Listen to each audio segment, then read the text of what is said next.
Saber Direito desta semana, você vai entender os direitos fundamentais na contemporaneidade, os aspectos gerais dos direitos fundamentais e na Constituição de 88. Entenda os direitos sociais, políticos e de nacionalidade com o professor Hugo Vinícius Gimenez.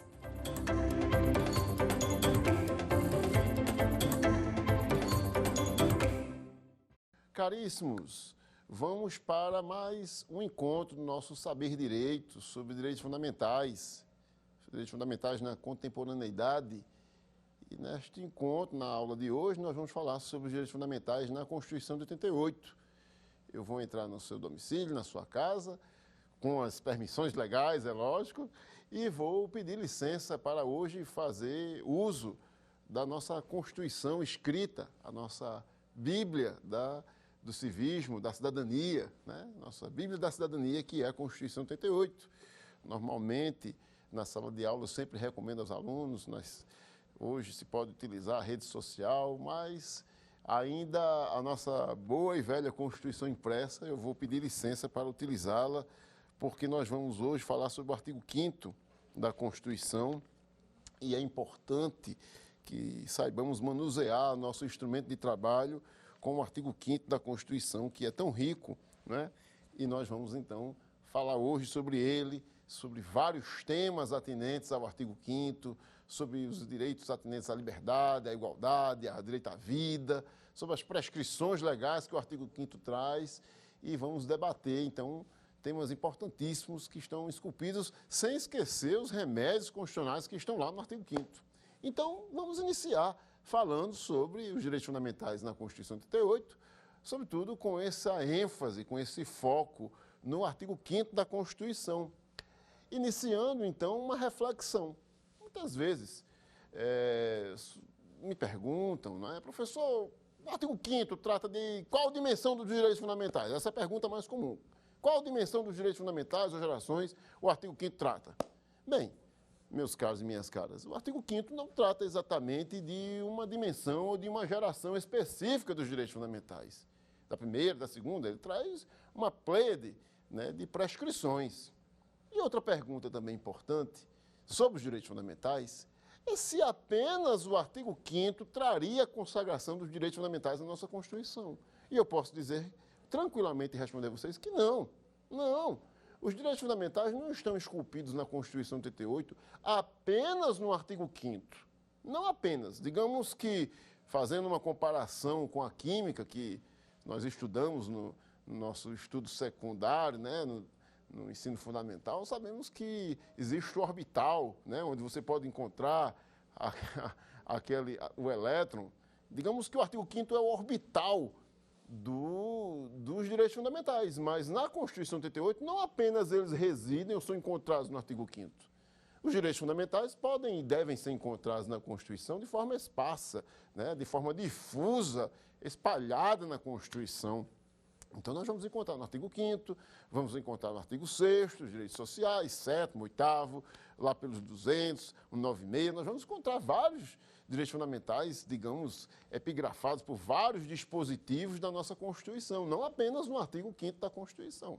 O que ocorre é que o Constituinte originário de 88, ele foi inovador, porque ele trouxe algo que talvez não existisse na tradição constitucional brasileira, né, das 8 constituições brasileiras, que a maioria da doutrina entende, porque a emenda constitucional de 69 entende como mais uma Constituição. Então, o que se percebe é que, claramente, o artigo 5º trata-se, então, de um catálogo de direitos fundamentais. Isso foi inovador no que nós temos em relação aos direitos fundamentais à Constituição de 88.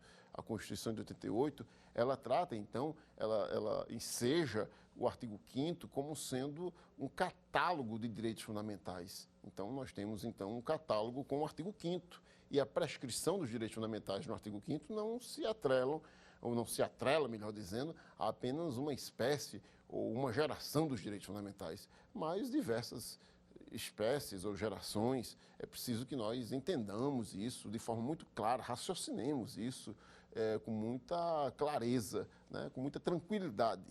Bem, então vamos lá para o artigo 5º. Você, na sua casa, né, você observa, então, a sua Constituição e pode pegar ela, deve, porque é o nosso instrumento de trabalho, e observar o que é que prescreve o artigo 5º. Nós temos, então, inicialmente, o caput, que diz o seguinte: todos são iguais perante a lei, sem distinção de qualquer natureza, garantindo-se aos brasileiros e estrangeiros residentes no país a inviolabilidade do direito à vida, à liberdade, à igualdade, à segurança e à propriedade nos termos seguintes. Então, vejam, uma das discussões, digamos assim, muito perene, nós já temos aqui, logo de saída, o princípio da isonomia, né? O princípio da isonomia, da igualdade entre as pessoas, independente do seu sexo masculino, feminino, né? Então, nós não, muito mais hoje, né, com a mudança de sexo, com os transgêneros, então não existe diferença entre ninguém. O princípio da igualdade é um princípio perene, né, impositivo na República Federativa do Brasil. Uma das questões que nós iniciamos logo a refletir é o seguinte: o artigo que diz: todos são iguais perante a lei, sem distinção de qualquer natureza, garantindo aos brasileiros e estrangeiros residentes no país, né? A pergunta que não quer calar é a seguinte: será que os direitos fundamentais seriam aplicáveis apenas aos estrangeiros residentes no Brasil? E os que estão trafegando? E os que estão de forma irregular? Os que são asilados, refugiados, estão no Brasil de forma irregular, né, numa situação excepcional, não estariam protegidos, tutelados pelos direitos fundamentais? Será que é essa leitura que a Constituição quer dar, por conta da sua expressão literal? Bem, essa questão deve ser respondida até com uma decisão que já foi plasmada pela Suprema Corte e pelo STF, no sentido de ser mais generalista. A maioria dos autores entende que essa previsão de proteção dos direitos fundamentais deve ser mais abrangente em relação aos estrangeiros no Brasil, né? Já tem até decisão do STF, mas eu queria fazer apenas um registro de uma lei de 2017 que veio a revogar o Estatuto do Estrangeiro e ainda trouxe essa luz, essa previsão de que os direitos fundamentais são, portanto, contemplados ou são aptos a tutelar quaisquer outros estrangeiros, mesmo aqueles que estão em situação irregular em nosso país ou numa situação emergencial, né? Refugiados, né? O Brasil recentemente observou esse fluxo migratório muito constante com a Venezuela, portanto, todos eles são tutelados pelos direitos fundamentais, conforme a previsão da Carta Constitucional de 88. Bem, vamos continuar, então, nossa leitura de alguns dispositivos. Eu aqui pensei os mais importantes do artigo 5º, né? Homens e mulheres são iguais em direitos e obrigações nos termos desta Constituição. Isso é importantíssimo, porque a Constituição inovou e trouxe, na verdade, aquilo que já de fato deveria existir. Esse dispositivo, digamos, é importantíssimo, porque ele vai deflagrar uma série, né, de situações. Entre elas, temos, inclusive, as políticas afirmativas, né, a política de cotas, que surgiu nos Estados Unidos da América do Norte, né, epicentro de uma grande luta racial na década de 60, com a memória de Martin Luther King, né? Então, a política de cotas, ela existiu lá nos Estados Unidos, com a política afirmativa. Aqui no Brasil também, né, nós temos a política de cotas, ela, logicamente, que vai sendo aperfeiçoada, e ela é um resultado, digamos assim, um reflexo do inciso 1º da Constituição, no sentido de promover algumas minorias. Nós vamos também observar que esse inciso 1º também pode ser interpretado de diversas formas, né? Nós temos aquela decisão, que foi uma decisão numa ADC e numa DPF, que observou pelo STF, uma decisão vinculativa, por entender e igualar ou tratar de forma igualitária as relações entre casais homoafetivos, né? Essa decisão que foi histórica, já que não houve, digamos, com todo respeito, mas não houve a produção legislativa, o STF entendeu, como guardião da Constituição, que era preciso preservar o direito daquelas pessoas, dos casais homoafetivos. Então, nessa decisão, numa ADC e numa DPF, o STF, então, tutelou o direito dos casais homoafetivos como interpretação decorrente do inciso 1º. Teríamos, será que, outra legislação ou outra manifestação jurídica ainda decorrente do inciso 1º? Temos, sim. Temos a Lei Maria da Penha, né? A Lei Maria da Penha, que é importantíssima conquista contra a violência doméstica. Antes da Lei Maria da Penha, digamos que esses crimes, hoje também temos a legislação que abarca o feminicídio, né? Protege a vítima do feminicídio. Então, a Lei Maria da Penha ela veio a tutelar as mulheres que eram vítimas da violência doméstica, porque pela Lei 90, 99, 95, digamos que a punição era bastante branda. E a Lei Maria da Penha, cuja a nomenclatura atende a esta figura notável, que foi a farmacêutica Maria da Penha, cearense, né? Veio a tutelar as vítimas de violência doméstica. Nós sabemos que essa é uma realidade em nosso país, né? É evidente que hoje, com o tempo, né, a lei de 2006, né, nós já estamos em 2021, com o tempo de se observar que talvez alguns ajustes fossem, digamos assim, necessários para haver um sentido de maior justeza, né, pois que alguns precedentes, né, no Rio Grande do Sul, no Paraná, observam já a aplicação da Lei Maria da Penha em relação a algumas situações excepcionais onde o homem poderia ser vítima ou até para casais homoafetivos no sentido de abarcamento dos direitos fundamentais. Mas, logicamente, que a Lei Maria da Penha cumpriu e cumpre a cada dia a sua missão, que na relação doméstica, a violência doméstica traz sempre, em 90% ou muito mais, a mulher como vítima, e ela veio a tornar menos desigual. Portanto, aqui nós já identificamos como um direito fundamental de segunda dimensão. A Lei Maria da Penha veio tutelar, então, as vítimas da violência doméstica. Então, é um diploma legal muito importante, anote aí, como uma decorrência do inciso primeiro. Vamos lá, vamos em frente. Inciso segundo, ninguém será obrigado a fazer ou deixar de fazer alguma coisa, senão em virtude de lei. Também é importante esse dispositivo, traz muita reflexão, porque aí tem muita a discussão sobre o que é lei ou não que é lei, um determinado regulamento, né, uma portaria de um órgão regulador. Esse também é um dispositivo importante.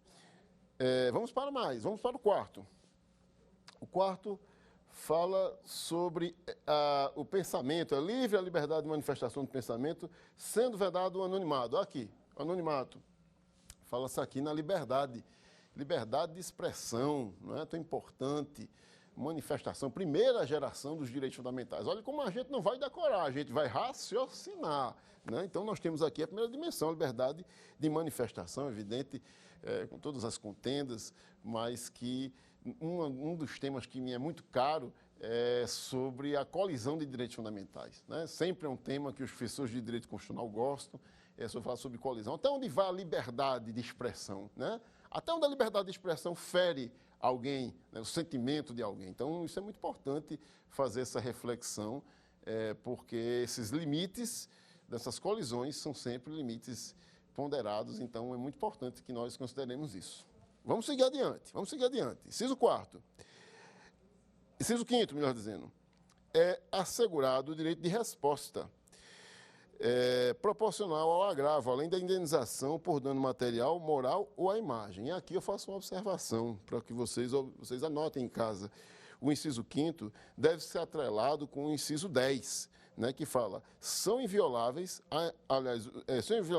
a intimidade, a vida privada, a honra, a imagem das pessoas, assegurando o direito à indenização pelo dano material ou moral decorrente de sua violação, né? Observe, meus caros, minhas caras, no primeiro encontro nosso, né, sobre o tema de direitos fundamentais, nós falamos aqui da importância do professor José Afonso da Silva, com base naquela lição do Rui Barbosa, de diferenciar os direitos fundamentais das garantias fundamentais.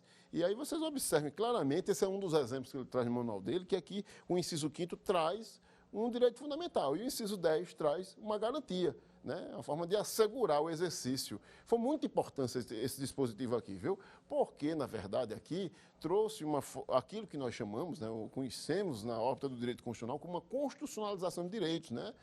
Quando a Constituição de 88 entrou em sua égide, né, estava regendo ainda o Código Civil de 1916. Percebam isso, né?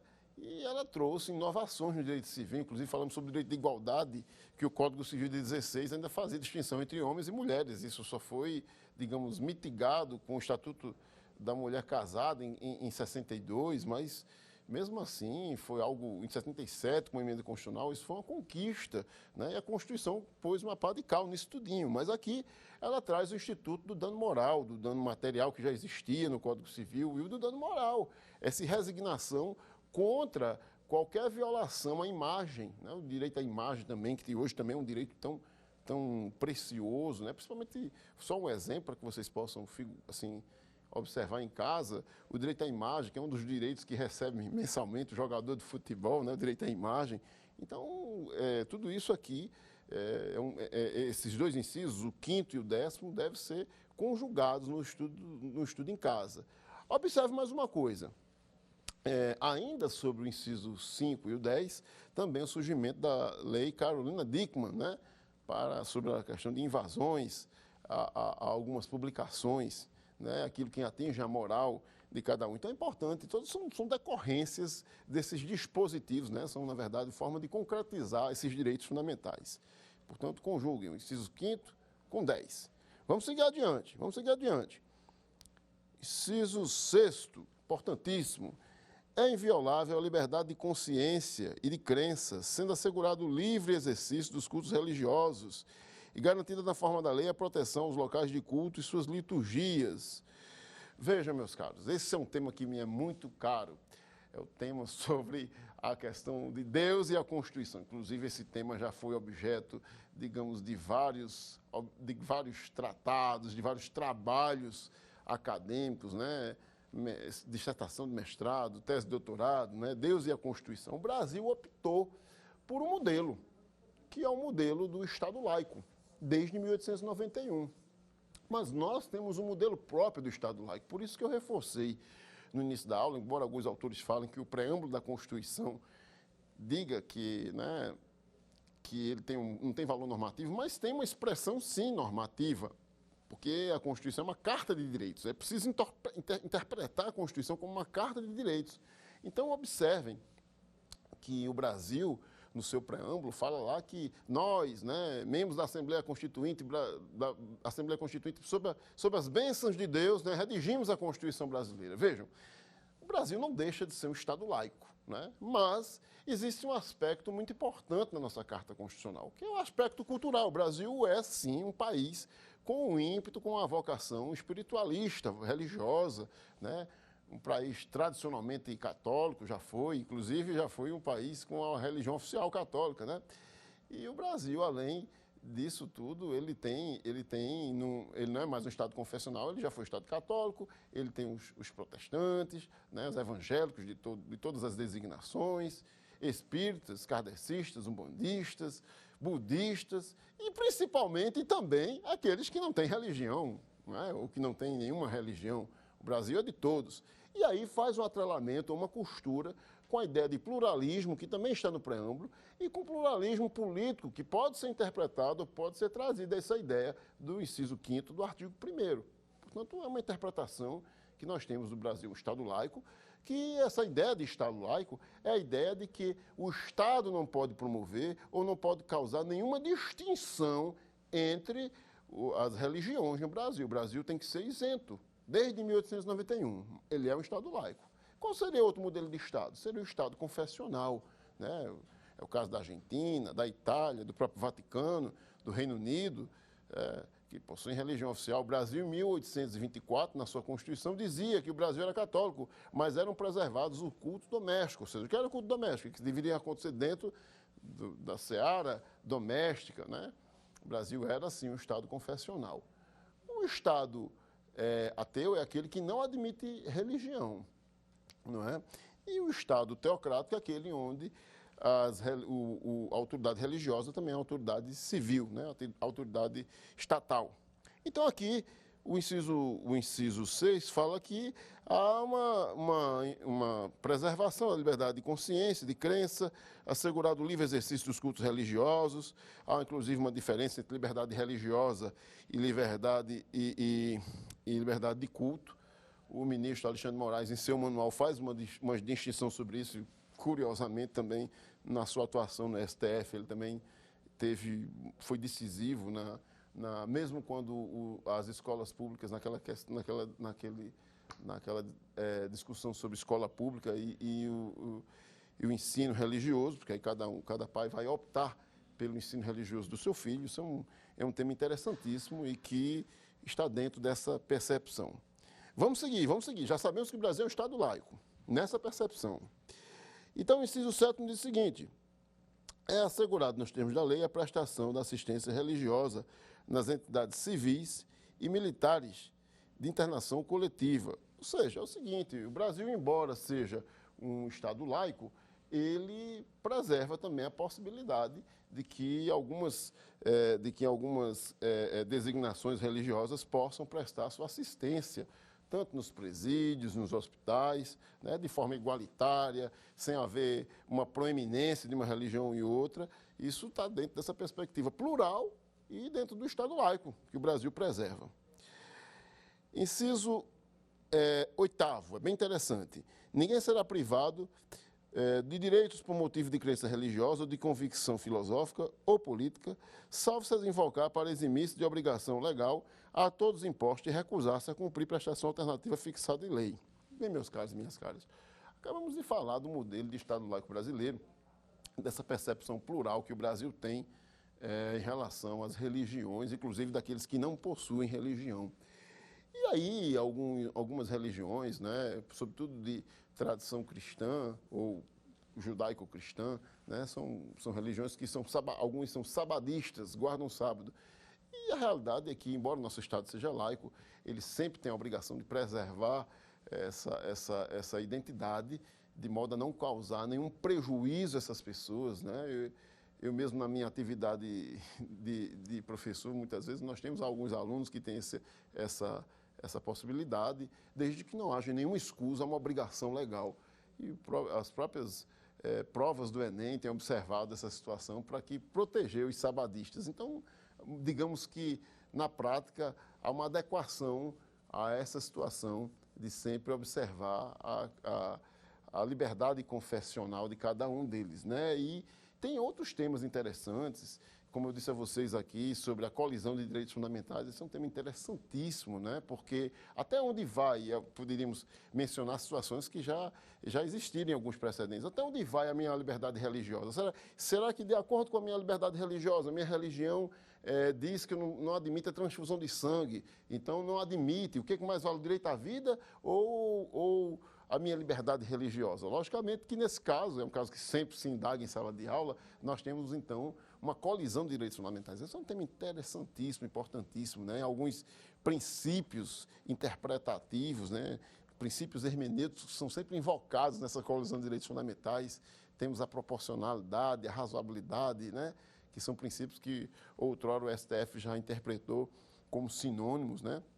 Mas são distintos, né? Hoje já está bem plasmado que são princípios distintos, porque a proporcionalidade ela tem uma origem no direito alemão, né? No direito constitucional alemão, primeiramente no direito administrativo, depois no Tribunal Constitucional Alemão, e a razoabilidade tem uma origem anglo-americana, né? No Due Procedure of Law, né? Então são próximos, são irmãos quase gêmeos, siameses, mas são princípios interpretativos, assim como a dignidade humana, que é um princípio fundamental, são princípios auxiliares, digamos assim, não no sentido de integração, mas no sentido interpretativo para a preservação do espírito da Constituição, uma possibilidade de colisão de direitos fundamentais. Isso é um tema interessantíssimo, importantíssimo para a nossa formação e dentro dessa perspectiva que nós estamos trazendo aqui no artigo 5º. Vamos seguir adiante. O que é que temos aqui, então? Já falei. 9º, é livre a expressão de atividade artística, da atividade intelectual, artística, científica e de comunicação, independentemente da censura ou de licença. A censura não existe mais no Brasil, né? A possibilidade sempre de recomendação de algumas programações, mas censura seria o veto, sobretudo de cunho de opinião. Isso não existe mais no Estado Democrático de Direito brasileiro. Vamos seguir adiante. Inciso 11. A casa é asilo inviolável. Isso aqui é bom ter cuidado, porque para aqueles que estão fazendo concurso é um tema que é bastante palpitante. A casa é asilo inviolável do indivíduo, ninguém nela podendo penetrar sem consentimento do morador. Presta atenção. Salvo em caso de flagrante delito ou desastre, ou para prestar socorro durante o dia por determinação judicial. Então vejam só, meus caros e minhas caras. A regra, não é? A regra é que a casa é inviolável, é o seu reino, é inviolável. É, inclusive, um tipo penal preservando sobre isso, que é o tipo, né, da invasão do domicílio, né, coibindo isto. Mas já é lugar comum em nosso direito constitucional que há situações que são diferenciadas. Então, durante o dia, o entendimento, o que é período vespertino, né? Tem decisão até do Supremo Tribunal Federal, até quando a luz do sol ainda não virou para a noite, né? Então, isso ainda é preservado, tem decisão judicial sobre isso. Durante o dia, nisso que se entende por dia, né? Durante o período vespertino, pode haver a atuação de uma decisão judicial. E, através da decisão judicial, a entrada no domicílio alheio por decisão judicial, né? Por mandado judicial, melhor dizendo. Mas o próprio dispositivo aqui traz a exceção, né? Ninguém podendo penetrar sem consentimento do morador, salvo em caso de flagrante delito, porque pode haver um delito, flagrante delito, que é o flagrante no processo penal, é o ardor em que se situa aquela situação está ocorrendo, o ardor, né, o queimor dela, ou desastre, logicamente, o corpo de bombeiro não pode deixar de socorrer alguém, no caso de um incêndio, mesmo que seja à noite, ou para prestar socorro, ou durante o dia por determinação judicial, como o dispositivo inclina a nos dizer isso. Então percebam que a discussão, que já chegou até as raias do STF, aquilo que é ou não o período vespertino, aquilo que admite ou não a atuação do mandado judicial. À noite, se há ou não instrumentos para aquele flagrante, sempre um tema bastante debatido na prática forense para os advogados de defesa, né, de algumas pessoas que são acusadas, né, sempre um tema palpitante.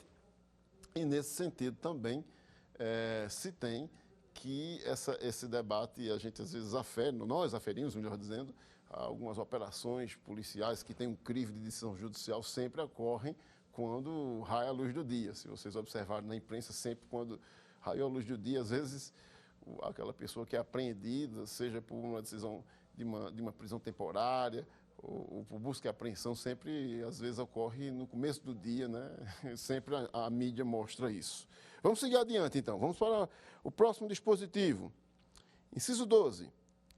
É inviolável o sigilo de correspondência e das comunicações telegráficas, de dados e das comunicações telefônicas, salvo, no último caso, por ordem judicial, nas hipóteses e na forma que a lei estabelecer para fins de investigação criminal ou instrução processual penal. Nós temos uma lei epigrafada em 1996, né, a Lei de Interceptação Telefônica, e, logicamente, com a decisão judicial, é possível a quebra de sigilo epistolar. O que é o sigilo epistolar? Essa palavra já está até em desuso, né? Epistolar é o sigilo de correspondência, né? Tem apenas a exceção no caso daquelas correspondências das pessoas, dos presidiários, né? Mas, em geral, sempre são preservadas as correspondências. Hoje, muito pouco, porque hoje não é tão comum ninguém mais escrever a carta para alguém, né? Isso já tem um certo romantismo, mas está um pouco em desuso, né? E o sigilo telefônico, que é o mais usual, né? É o dia a dia, sempre tem que haver uma decisão judicial,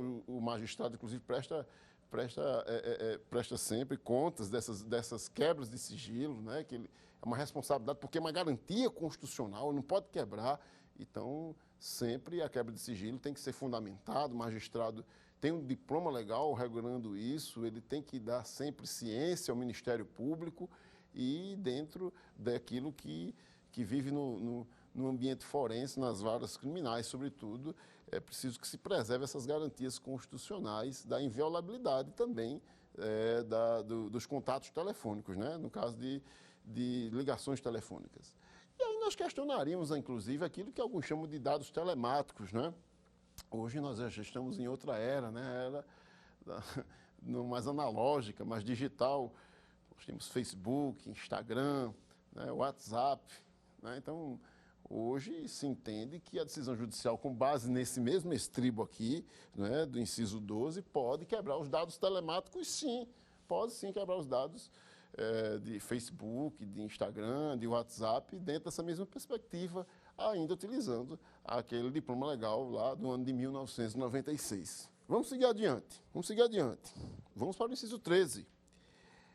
É livre o exercício de qualquer trabalho, ofício ou profissão, atendidas as qualificações profissionais que a lei estabelecer.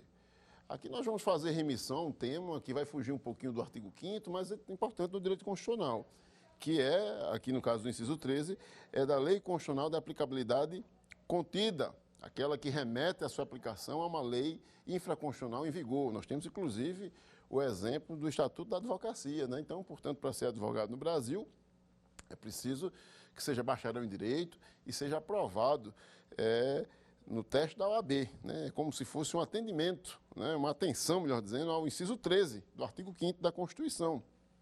Temos também aquele debate da decisão do STF, que aboliu a necessidade do diploma em comunicação social para os profissionais de jornalismo, já é um tema controvertido que também está aqui no inciso 13, dessa premissa aqui do inciso 13, que é uma norma constitucional de eficácia contida. Caríssimos e caríssimas, vejam, em atenção a todos vocês, logicamente eu fiz a leitura desses 3 incisos primeiros, mas há necessidade de que nós aproveitemos, né, sejamos objetivos, né, e em casa vocês não deixem de fazer a leitura da nossa Carta Magna, mas vamos, diante de tantas prescrições legais desse catálogo de direitos fundamentais, vermos agora os incisos referentes aos remédios constitucionais que nós já demos um prólogo no primeiro instante, né, no nosso primeiro encontro, né?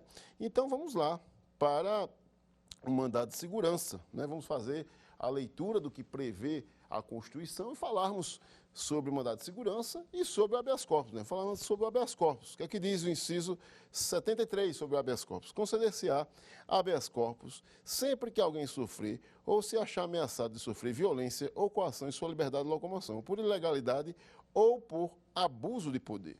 Vejam, meus caros e minhas caras, o primeiro grande remédio constitucional é o habeas corpus, porque ele trata da liberdade de locomoção, né?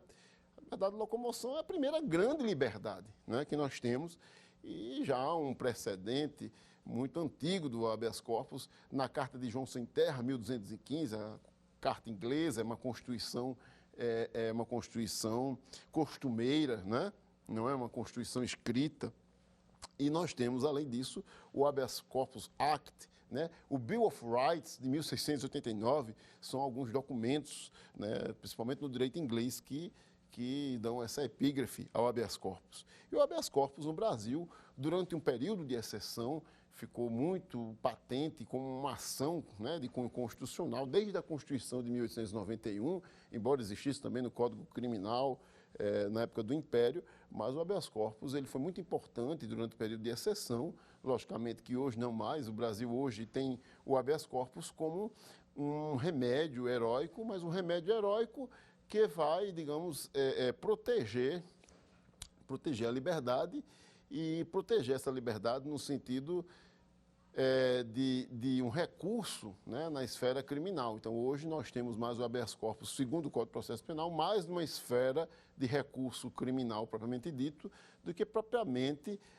como um remédio, de que uma ação, visto que hoje, digamos, essa situação de excepcionalidade não é como outrora, né? Só para a gente aqui marcar, em outros tempos, o doutor habeas corpus, né, que é o doutor Sobral Pinto, muitas vezes foi chamado no período de exceção, o histórico habeas corpus que ele impetrou em favor de Luiz Carlos Prestes, né, mesmo sendo divergente do ponto de vista ideológico, mas era importante fazer esse registro. Hoje mais, o habeas corpus é um recurso na esfera criminal, né, do que propriamente uma ação como já foi no passado. Vamos para o mandado de segurança. Vamos para o mandado de segurança. Inciso 69. Conceder-se-á mandado de segurança para proteger direito líquido e certo, não amparado por habeas corpus ou habeas data, quando o responsável pela ilegalidade ou abuso de poder for autoridade pública ou agente de pessoa jurídica no exercício de atribuições de poder público. E já o inciso 70, né, em seguida, o mandado de segurança coletivo pode ser impetrado por partido político com representação no Congresso Nacional e, letra B, organização sindical, entidade de classe ou associação legitimamente constituída e em funcionamento há pelo menos um ano em defesa dos interesses de seus membros ou associados. Meus caros e minhas caras, veja, já fiz a leitura dos 2 incisos sobre o mandado de segurança. O mandado de segurança, seu objeto, como diz a própria Constituinte originário, é tutelar o direito líquido e certo. O que é em que seja o direito líquido e certo? O direito líquido e certo, eu faço remissão aqui às lições do meu falecido professor, né, de Direito Administrativo, professor Urbano Vitalino, né, grande advogado pernambucano, que hoje mora no mundo espiritual, e que dizia que o direito líquido e certo é o direito valente. O que é o direito valente? O direito valente é aquele que facilmente se pode atestar. O documento, né, tanto que o mandado de segurança, ele tem um aspecto que é muito referido, que é a dilação probatória. O que é a dilação probatória? Ele tem esse cunho de rapidez, de celeridade, né? A legislação que trata o mandado de segurança, que já foi uma legislação de 51, hoje é de 2009, ela diz que não existirá audiência. Aliás, esse é um tema importante. Veja, não existirá audiência em mandado de segurança. Se alguém disser para você, olha, eu fui assistir uma audiência de mandado de segurança, não existe. Não existe testemunha, perícia em mandado de segurança, porque há uma dilação probatória. O que é isso? Uma celeridade na tramitação do mandado de segurança. O mandado de segurança possui uma tramitação rápida. O advogado deve sempre colacionar, ou seja, trazer, juntar no mandado de segurança os documentos, né? E esses documentos devem atestar que há uma decisão teratológica. O que é teratológica? Uma decisão monstruosa, arbitrária do poder público e que não respeitou a lei, ou seja, facilmente esses documentos devem confrontar a ilegalidade que aconteceu. Isso tanto pode o advogado requerer que haja uma proteção do mandado de segurança no sentido preventivo, ou seja, há uma iminência de acontecer essa colisão a um direito legal, a uma previsão legal, ou repressivo, se já aconteceu, né? Então, no trâmite, facilmente, do mandado de segurança, se pede ao magistrado uma liminar, né? O advogado pode pedir a liminar, essa liminar pode ser apreciada pelo magistrado no primeiro momento, ou ele pode apreciar depois das informações da autoridade coatora, né? A autoridade coatora é notificada para que em 10 dias apreste as suas informações, depois das informações da autoridade coatora, segue para o Ministério Público. O Ministério Público dá o seu parecer, sentença. Dessa sentença, apelação. Então, é um trâmite rápido, dilação probatória. Mas o que eu falava para vocês é de um aspecto que é excepcional, um aspecto diferencial. Como não há audiência em mandado de segurança, pelo menos mandado de segurança individual, o mandado de segurança coletivo admite uma audiência que nós conhecemos como audiência de justificação prévia no processo civil. A audiência de justificação prévia tem várias acepções ou vários entendimentos. Alguns dizem que só escuta o autor, ou só escuta as duas partes, ou só escuta a parte de alguns testemunhos. Eu entendo que, com todas as reservas legais ou reservas de melhor entendimento, que deva ser observado sempre a escuta das duas partes, preservando a ampla defesa do contraditório e sem muitas divagações para que haja esse sentido de celeridade. Então, aqui, apenas ratificando que, no caso do mandado de segurança coletivo, pode haver audiência de justificação prévia. Também outro aspecto importante lembrar é que o mandado de segurança ele tem um prazo decadencial de 120 dias, né, do ato que foi observado ou do risco do ato para o mandado de segurança preventivo. Um aspecto histórico também que nós devemos guardar é que o professor Eli Lopes Meireles, grande publicista brasileiro, o falecido ministro do STF, Castro Nunes, né, em suas obras sobre mandado de segurança, eles dizem que o mandado de segurança brasileiro guarda, embora haja um resquício do right of the mandamus, mas guarda um estribo no juízo de amparo, né, do direito mexicano, é a origem mais próxima do nosso mandado de segurança. E algumas diferenças que nós devemos fazer, ou semelhanças com o habeas corpus, é que o habeas corpus também pode ser impetrado no sentido preventivo, né, se há um risco à liberdade de vir, ou no sentido repressivo, né? Então, o habeas corpus pode ser preventivo ou repressivo, o mandado de segurança também, só ressaltando que o habeas corpus, pelo seu clamor, né, sempre foi historicamente e ainda é um remédio constitucional que pode ser impetrado por qualquer um impetrante em relação ao paciente, inclusive aqueles que não são advogados, né? Mesmo o próprio, qualquer pessoa leiga pode impetrar um habeas corpus, isso não acontece com o mandado de segurança. E outro aspecto importante também, já por súmula do Supremo Tribunal Federal, é que o mandado de segurança não possui a condenação em honorários sucumbenciais para advogados. Isso já é súmula, já passou a contemplar já a natureza do mandado de segurança. A grande obra do mandado de segurança hoje ainda é a do professor Eli Lopes Meireles, com uma magistral atualização do ministro Gilmar Mendes. Aliás, essa obra é uma obra que todos devem possuir em sua biblioteca, porque a atualização do ministro Gilmar Mendes trouxe grande riqueza. Hoje, a obra é completa, não traz somente regulação, né, ou regulamenta, não trata apenas de mandado de segurança, todos os remédios constitucionais, inclusive sobre controle de constitucionalidade, que é outro tema caríssimo, né, a nós outros. Então, falamos aqui em linhas gerais sobre mandado de segurança e vamos falar sobre o mandado de injunção, que é uma inovação, né, do Constituinte originário de 1988. O Constituinte trouxe, né, o Constituinte originário trouxe o mandado de injunção com base, né, há um resquício aqui do injunctive right, né, do direito inglês, do direito norte-americano, e o mandado de injunção, ele possui essa natureza com a seguinte epígrafe na Constituição: conceder-se-á mandado de injunção sempre que a falta de norma regulamentadora torne inviável o exercício dos direitos e liberdades constitucionais e das prerrogativas inerentes à nacionalidade, à soberania e à cidadania. Então, o mandado de injunção, ele trata exatamente sobre direitos da nacionalidade, da soberania, da cidadania. Durante muito tempo houve uma discussão, porque, na verdade, é lugar comum se dizer que ele teve origem na ação de inconstitucionalidade por omissão do direito português, é sim, mas é diferente, né? O Supremo Tribunal Federal, um tempo, dizia que não era aplicável, aí ganhou, digamos assim, maior relevo a teoria concretista, e hoje não se pode dizer que o mandado de injunção esteja carente de regulamentação, porque é uma lei de 2016, né, de 23 de junho de 2016, que é uma lei que foi sancionada pelo então presidente Michel Temer. Ela foi sancionada e ela hoje regulamenta. Há muita crítica sobre a lei, mas hoje nós temos um regulamento próprio para o mandado de injunção e digamos assim, grandes registros.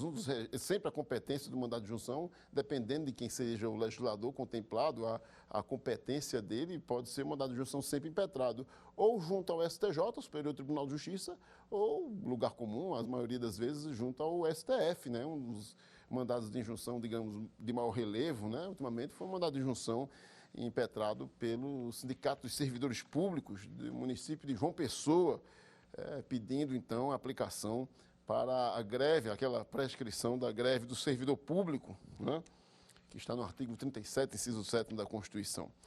Vamos seguir adiante, vamos seguir.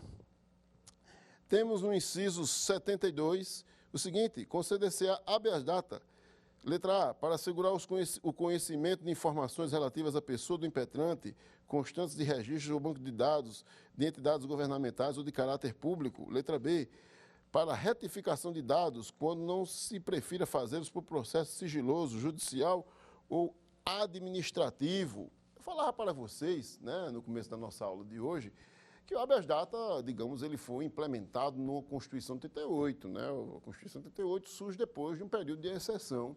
E a ideia do habeas data é que se possa fornecer ao cidadão, à cidadã, informações relativas a bancos de dados próprios, né? Um período, foi digamos, um instrumento constitucional processual nesse sentido, se requerer ao judiciário informações aos seus bancos de dados.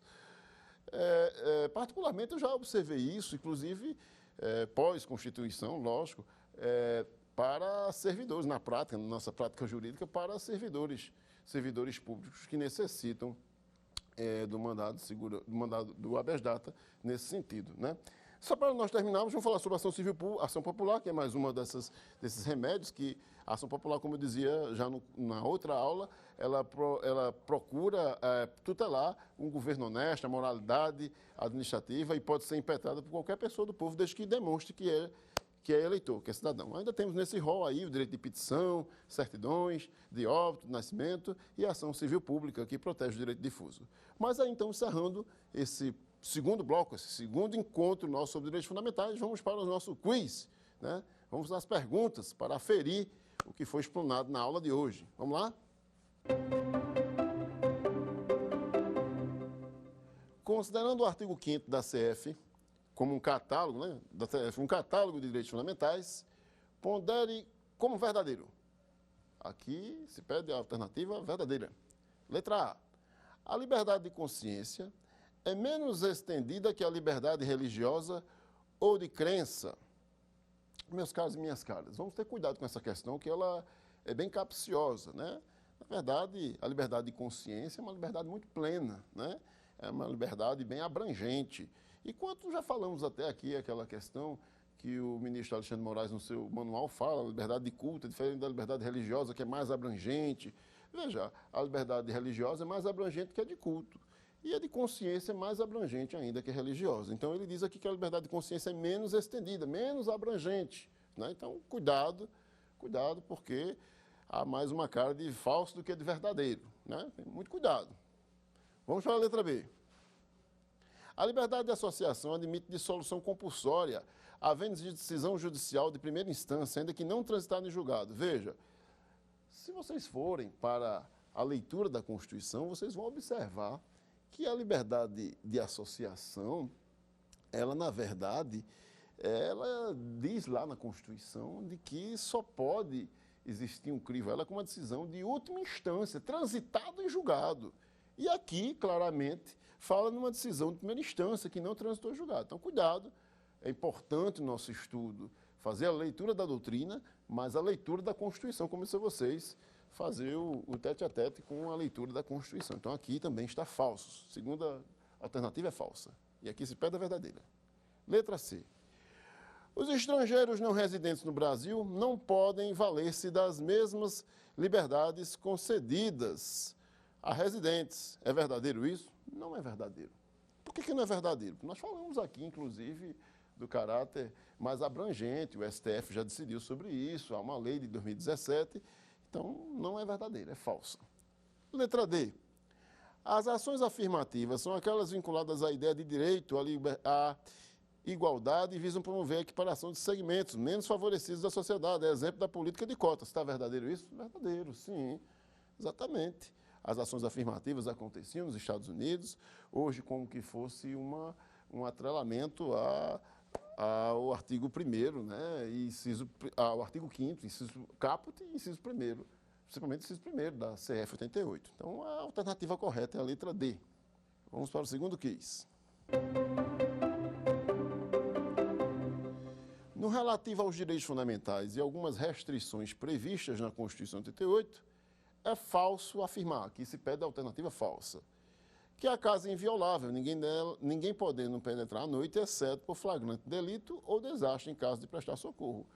Aqui o examinador retira uma parte literal da Constituição, cuidado que vocês devem ter se não há nenhum deslize em relação à prescrição legal da Constituição. Mas aqui, ao que parece, está correto, a casa é inviolável, ninguém podendo penetrar à noite, é verdade, né? Nem com decisão judicial, só exceto os casos de flagrante delito ou desastre em caso de prestar socorro. Parece adequado. Vamos para a segunda questão, porque se pede a alternativa falsa. B. Que é livre o exercício profissional, atendidos os requisitos legais. Está com cara, não é? Mas aí se pede a alternativa falsa. Aqui parece verdadeiro, né? Que é livre o exercício profissional, lógico, é uma norma constitucional de eficácia contida. Se pede a alternativa falsa, não é verdadeiro. Então aqui parece correto. Vamos para a C. Letra C. Que é inviolável, pelo artigo 5º da CF, o sigilo epistolar e telefônico. É inviolável o sigilo epistolar e telefônico? Sim, são invioláveis.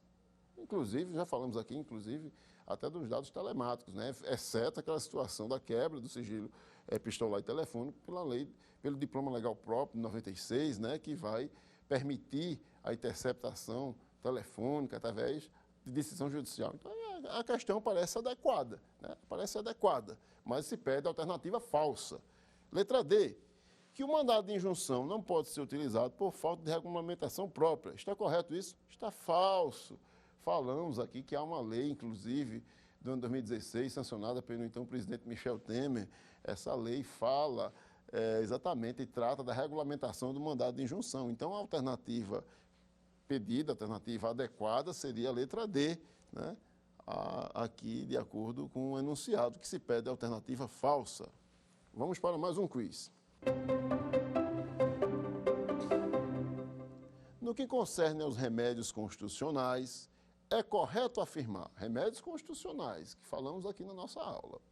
Letra A, que o mandado de segurança, por não possuir dilação probatória, em hipótese alguma, admite audiência de qualquer espécie. Vejam que a questão aqui apresenta um enunciado, digamos, categórico. Então, precisa ter cuidado, né? Que o mandado de segurança não possui dilação probatória, é correto? É correto. Mas, em hipótese alguma, existe audiência, falamos aqui para vocês que, no caso do mandado de segurança coletivo, é possível audiência de justificação prévia. Então, cuidado aqui, a alternativa não está adequada e o enunciado pede a alternativa correta. Vamos para a letra B. O habeas corpus hoje, ainda possuindo o ímpeto de defender a liberdade, não necessita para sua proposição de subscrição de advogado. Sim, não precisa, né? Embora seria mais adequado, mas não há uma necessidade da subscrição do advogado, né? Até algumas ONGs, tem pessoas de cunho religioso que impetram habeas corpus pelo Brasil inteiro. Então, aqui não precisa, aqui a alternativa está errada e o que se pede é a alternativa correta. Vamos para a letra C. Que o habeas data é sempre imperioso para o conhecimento de informações relativas à pessoa do impetrante, não havendo outro mecanismo próximo para acessar bancos de dados em outro remédio constitucional. Presta atenção, quando falamos em mandado de segurança, nós temos que fazer uma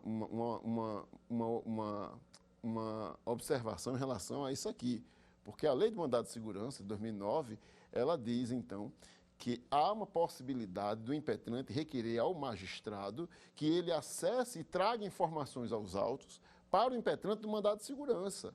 Portanto, nesse sentido, já o habeas data, ele teve um prejuízo, digamos assim, porque através do mandado de segurança se pode pedir ao magistrado que traga aos autos informações sobre a pessoa do impetrante.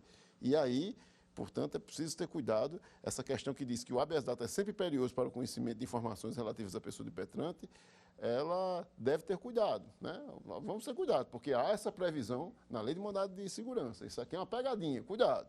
Vamos para a letra D, porque se pede a questão errada. D, que o mandado de injunção inserido no nosso sistema, aliás, se pede a questão correta, desculpa. D, que o mandado de injunção inserido no nosso sistema constitucional, a partir da CF 88, visa garantir a regulamentação viável do exercício de direitos e liberdades constitucionais, sendo hoje regrado pela Lei 13.300, de 23 de junho de 2016. Então, mais uma vez aqui, nós prestigiamos aqui a questão do mandado de injunção, há sim um regulamento próprio para o mandado de injunção, é a Lei 13.300 de 2016, e muito cuidado, porque essa letra C aqui, ela poderia ter uma cara de correta, mas não é correta, observando que a Lei do Mandado de Segurança tem um mecanismo, possui um mecanismo para o impetrante do mandado de segurança conseguir, com o magistrado, né, pedindo ao magistrado informações relativas de documentos que não puderam ser acessados, né, foram inviabilizados, porque não há dilação probatória, né, foram inviabilizados ao impetrante aquele acesso. Então, essa questão é controvertida na letra C e aqui, na questão aqui, o correto, mais adequado é a letra D. Caríssimos e caríssimas, então, com o quiz, hoje, encerramos a nossa explanação sobre os remédios constitucionais envolvidos aqui, o artigo 5º, os direitos fundamentais na Constituição de 88, falamos sobre alguns incisos do artigo 5º, o artigo 5º, que na verdade seja em ser um catálogo de direitos fundamentais. Nossa aula foi um esforço para que você fizesse em casa a leitura da Constituição, né? Não há como estudar eles sem a leitura. O artigo 5º não traz de dimensão ou de geração específica dos direitos fundamentais, traz em seu bojo também os remédios constitucionais, e aí há alguns aspectos até mais práticos com a leitura de algumas leis esparsas, algumas leis extravagantes. Ficamos então com a aula de hoje e espero encontrar vocês no próximo encontro com o Saber Direito. Forte abraço. Quer dar alguma sugestão de tema para os cursos do Saber Direito? Então mande um e-mail para a gente, saberdireito@stf.jus.br, ou entre em contato pelo WhatsApp, o número é esse que aparece na sua tela. Você também pode estudar pela internet. Acesse nosso site tvjustiça.jus.br ou pode rever as aulas no canal do YouTube TV Justiça Oficial.